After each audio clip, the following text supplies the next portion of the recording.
नाज़रीन, जहां supreme court के आज के फैसले ने सबको हिला के रख दिया है, वहीं इमरान खान की बहन अलीमा खान के पुरस्कार स्टेटमेंट ने सबको चौंका के रख दिया है। अदालत उज़्मा का फैसला क्या है, अलीमा खान ने चौंका देने वाला क्या स्टेटमेंट जारी किया, ये तफसीलात आपकी खिदमत में पेश करने के बाद हम आप नाज़रीन को ये बताएंगे कि अदालत से इमरान खान की रिहाई के इम्कान पर खान के लिए कौन सा नया फंदा तैयार है। ये फंदा क्या है, ये ख़बर क्या है, ये मामला क्या है, इस खबर की तफसीलात आपके साथ हम शेयर करेंगे और इसके बाद हम बात करेंगे ईरान इसराइल जंग की। वो जंग जो कि अमेरिका की तरफ से ईरान पे मुसल्लत की गई, वो जंग जिसमें एक मकसद ये भी था कि ईरान में रजीम चेंज किया जाए। अब ईरान में रजीम चेंज तो ना हो सका। सुप्रीम लीडर की शहादत के बाद ईरान ने नए सुप्रीम लीडर का इंतखाब कर लिया, लेकिन अब अमेरिका की तरफ से ईरान को एक नया अल्टीमेटम दिया गया है। और वो अल्टीमेटम क्या है? अल्टीमेटम ये है कि ट्रंप की डिमांड मान लो, ट्रंप की बात मान लो, बसूरत दीगर तबाही के खुद जिम्मेदार हो गए।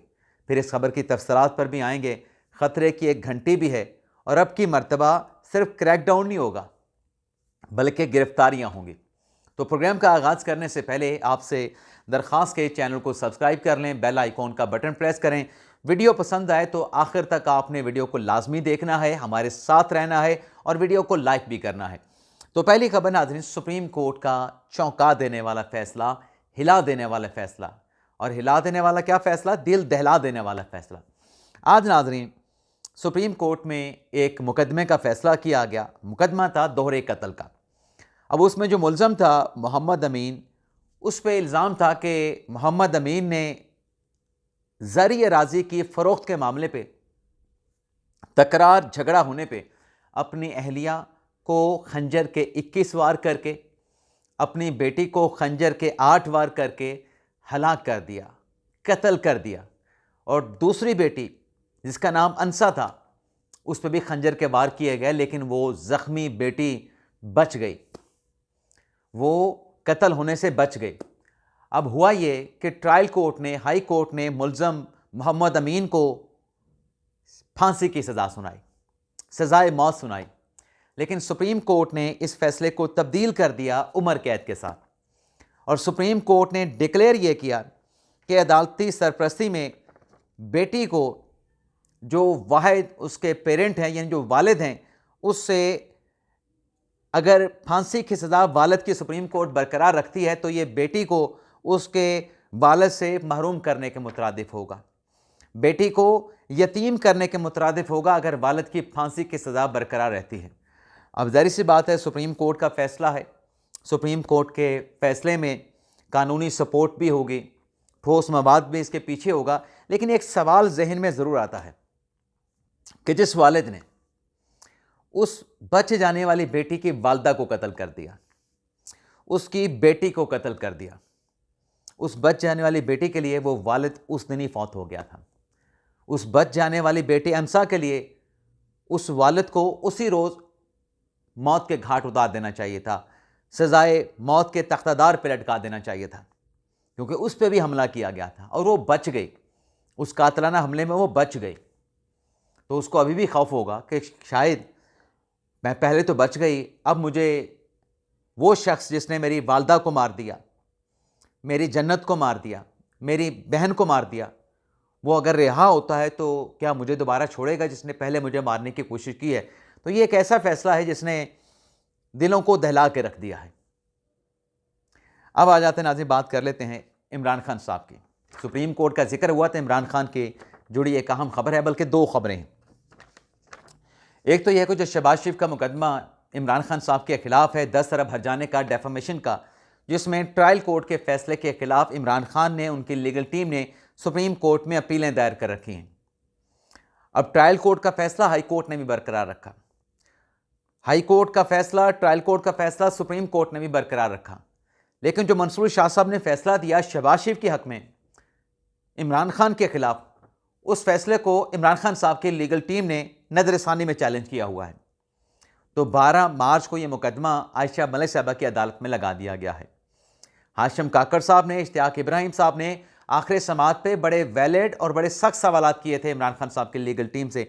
एक तो ये पूछा गया कि नज़र सानी का दायरा महदूद होता है, तो इसमें ये जो दलाइल दिए जा रहे हैं, नज़र सानी के दायरे में ये दलाइल कैसे आते हैं, और आपके दलाइल को एक्सेप्ट करके पहले वाला फैसला क्यों तब्दील करें जो मंसूर शाह साहब ने दिया था शहबाज शरीफ के हक में।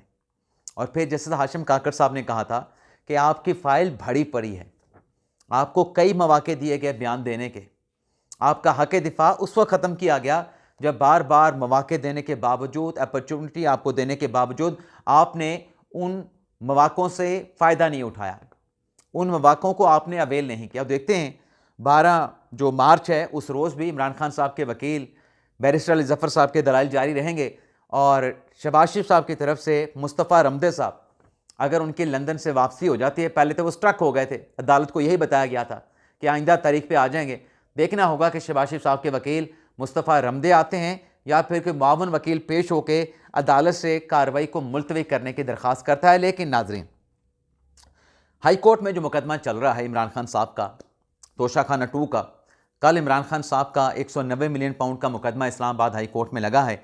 सरफराज डोगर साहब समाअत करेंगे, आज़म खान साहब उस बेंच में शामिल हैं। अब उस बेंच ने जो भी फैसला करना है वो कल की समाअत में पता चलेगा। लेकिन नाज़रीन, आज जो हाई कोर्ट में समाअत हुई है, आज मंगल का दिन था और आप जानते हैं कि खान साहब के साथ मुलाकातों का दिन भी था। आज भी किसी की अडयाला जेल में इमरान खान के साथ मुलाकात नहीं हो सकी। कुछ देर के बाद ये खबर आ जाएगी। हो सकता है कि जब आप ये प्रोग्राम देख रहे हों, खबर टीवी पे चल चुकी हो, सोशल मीडिया पे चल चुकी हो कि इमरान खान साहब की और बुशरा बीबी साहबा की अडयाला जेल में मुलाकात करवा दी गई। लेकिन अभी तक जब यह प्रोग्राम रिकॉर्ड हो रहा है, अभी तक ऐसी कोई खबर सामने नहीं आई है। लेकिन आज जो एक तासुर है अलीमा खान साहबा से मुतल्लिक, जो कहा जाता है ना कि वो अपने भाई से मुलाकात के लिए सारी तगदो कर रही हैं, इमरान खान साहब की रिहाई के लिए वो मुशक्क़त काट रही हैं, वो स्ट्रगल कर रही हैं। आज अलीमा खान साहबा ने अडयाला जेल के बाहर एक बयान दिया है।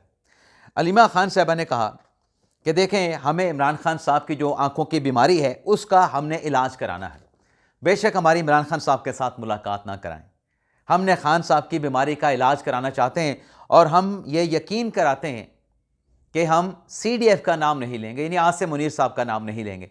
तो ये कह के अलीमा खान साहबा जो ऑफ़र कर रही हैं कि आसिम मुनीर साहब का नाम नहीं लेंगे, आप हमारी मुलाकात भी ना कराएं, इमरान खान साहब को हॉस्पिटल मुंतकिल करें, उनका इलाज मुआवजा कराएं।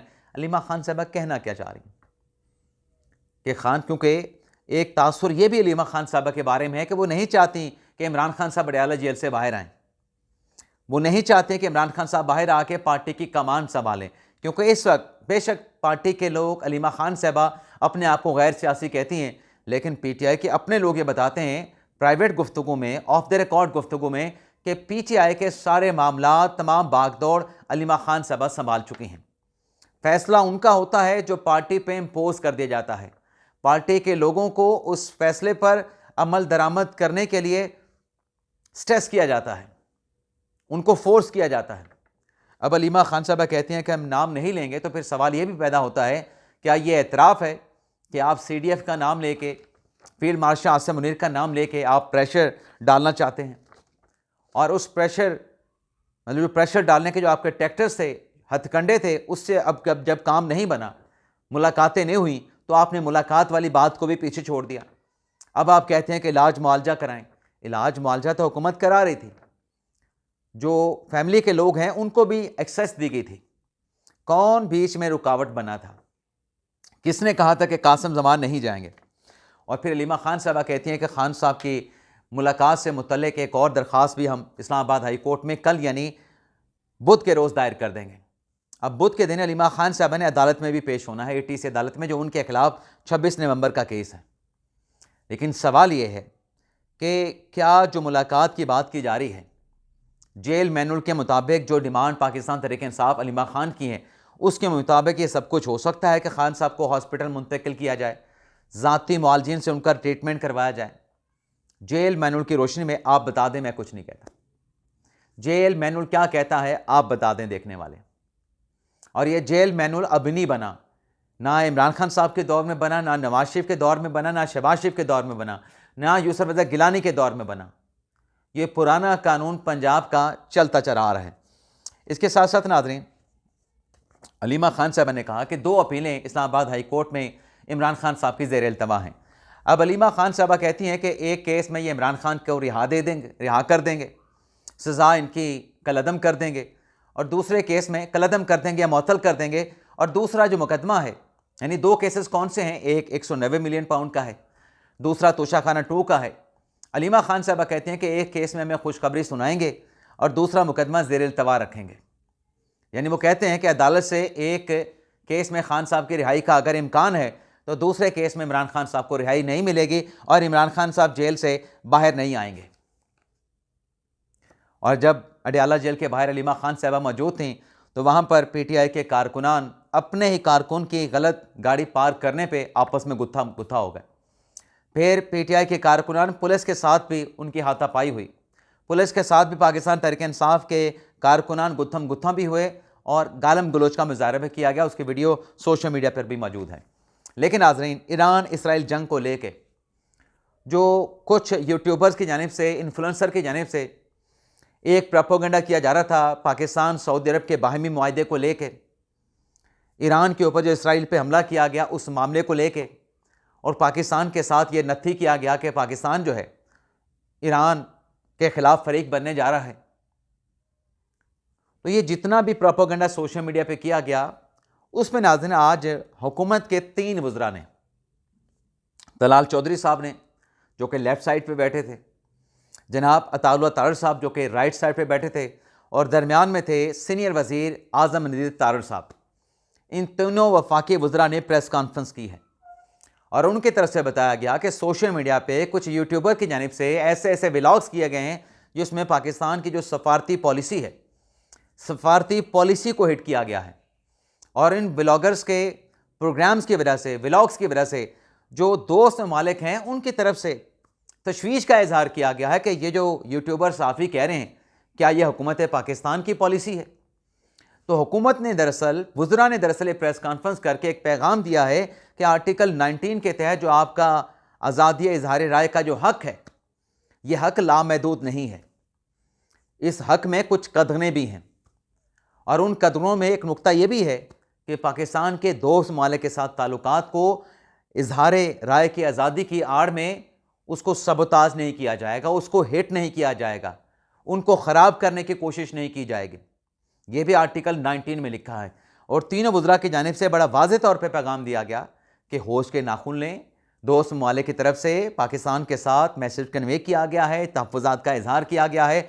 अब अगर आर्टिकल 19 की ख़िलाफ़ वर्जी की गई, आज़ादी राय की आड़ में पाकिस्तान के जो सफारती ताल्लुकात हैं, दोस्त ममालिक के साथ जो डिप्लोमेटिक रिलेशनशिप है, उसको अगर दोस्ती बरादराना ताल्लुकात को हिट किया गया तो फिर गिरफ्तारियाँ होंगी, फिर इनके खिलाफ मुकदमात भी होंगे। फिर ये आर्टिकल 19 की आड़ मत लें। आर्टिकल 19A जहां आज़ादी देता है बोलने की, इजहार राय की, वहीं जो कदगने लगाता है उन कदगनों को भी ब्लॉगर्स को मलहूज़ खातिर रखना होगा। अगर नहीं बात समझ आई हुकूमती वज़रा की तो उनकी तरफ से कहा गया कि आप आर्टिकल 19 को खुद पढ़ लें। इसके साथ साथ नाज़रीन, ट्रंप के करीबी साथी सेनेटर लेंज़े ने एक स्टेटमेंट दिया है जिसमें उन्होंने हैरानगी का इज़हार किया है कि ईरान इसराइल जंग में इसराइल क्यों शामिल नहीं हुआ। अब इस बयान से ये पता चलता है कि कहीं ना कहीं ख्वाहिश मौजूद थी, क्योंकि इसराइल जो है वो तमाम खलीजी ममालिक को टारगेट करता है। तो मकसद ये था कि इसराइल भी इस जंग में शामिल हो ताकि ये जंग जो है तमाम जो ममालिक हैं उनको अपनी लपेट में ले लें। अब ये मकसद जो है वो हासिल नहीं हो सका। लेकिन इसके साथ साथ नाज़रीन, एक और चीज़ जो सामने आई है, नए सुप्रीम लीडर की तैनाती पे अमेरिका की तरफ से वज़ीर ख़ारजा मार्को रूबियो की तरफ से बयान दिया गया जिसमें उनका ये कहना है कि हम तवक्को ये करते हैं कि जो नए सुप्रीम लीडर हैं वो जौहरी हथियार बनाने से, जौहरी हथियार को हासिल करने में वो गुरेज करेंगे। नए सुप्रीम लीडर जौहरी हथियार नहीं बनाएंगे।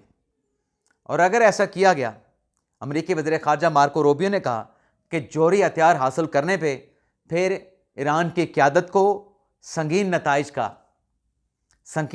का जो है वो सामना करना पड़ेगा। संगीन नताइज जो है वो ईरान की क़यादत को भुगतना पड़ेंगे।